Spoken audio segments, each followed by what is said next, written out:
মিঠুনের সঙ্গে রোজভ্যালির আসল চুক্তি ফাঁস। রোজভ্যালির সঙ্গে যুক্ত মিঠুন চক্রবর্তীও তাহলে কেন গ্রেপ্তার নয়?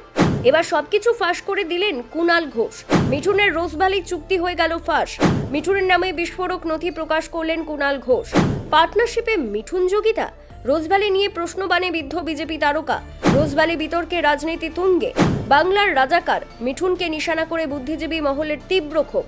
তাহলে সত্যিই কি এই কর্মকাণ্ডের সঙ্গে যুক্ত রয়েছেন মিঠুন? দেখুন, বিজেপি নেতা এবং বর্ষিয়ান অভিনেতা মিঠুন চক্রবর্তী ফের বিতর্কের কেন্দ্রবিন্দুতে। রোজভ্যালি কেলেঙ্কারির সঙ্গে তার ব্যবসায়িক সম্পর্কের নথি প্রকাশ্যে আসায় চাপে পড়েছেন তিনি। এই প্রসঙ্গে সরব হয়েছেন তৃণমূল কংগ্রেসের রাজ্য সাধারণ সম্পাদক কুণাল ঘোষ। তার অভিযোগ, মিঠুন কেবল পারিশ্রমিক নিয়েই থেমে থাকেননি, রোজভ্যালির সঙ্গে তার অংশীদারিত্বও ছিল। রবিবার সকালে নিজের ফেসবুক ও এক্স অ্যাকাউন্ট থেকে রোজভ্যালির সঙ্গে মিঠুন চক্রবর্তীর ব্যবসায়িক চুক্তির কাগজপত্র প্রকাশ্যে আনেন কুণাল। তিনি দাবি করেন, এই কাগজ অনুযায়ী শুধু মিঠুন নয়, তার স্ত্রী যোগিতা বালি চক্রবর্তীরও নাম রয়েছে চুক্তিতে। ফলে এটি নিছক অভিনয় সংক্রান্ত চুক্তি নয়, বরং আর্থিক অংশীদারিত্বের দিক থেকেও গুরুত্বপূর্ণ। চুক্তি প্রকাশ করে কুণাল ঘোষ একাধিক প্রশ্ন তোলেন। তার প্রশ্ন, রোজভ্যালির সঙ্গে এই চুক্তি কি সত্যি? যদি সত্যি হয়, তবে মিঠুন রোজভ্যালি থেকে কত টাকা পেয়েছেন, সেই টাকা তিনি ফেরত দিয়েছেন কিনা, এমনকি কেন্দ্রীয় তদন্তকারী সংস্থা কেন এতদিন তাকে গ্রেপ্তার করেনি, সেই প্রশ্নও তোলেন তিনি। এই বিষয়টি সামনে আসার পর রাজনৈতিক মহলে ব্যাপক চাঞ্চল্য ছড়িয়েছে।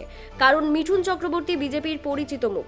কেন্দ্রীয় তদন্ত সংস্থা যখন রোজভ্যালি এবং সারদা কাণ্ডে একাধিক তৃণমূল নেতাকে গ্রেপ্তার করেছে, তখন মিঠুন কেন ধরাছোঁয়ার বাইরে, তা নিয়ে নতুন করে বিতর্ক তৈরি হয়েছে।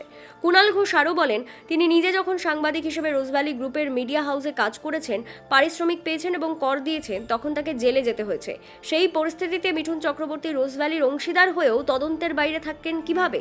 এই প্রশ্নের সদুত্তর দাবি করেন তিনি। রবিবার কলকাতা প্রেস ক্লাবে অনুষ্ঠিত একটি আলোচনা চক্রে দেশ বাঁচাও গণমঞ্চের পক্ষ থেকে বুদ্ধিজীবীদের একটি বড় অংশ মিঠুন চক্রবর্তীর ভূমিকা নিয়ে কড়া সমালোচনা করেন।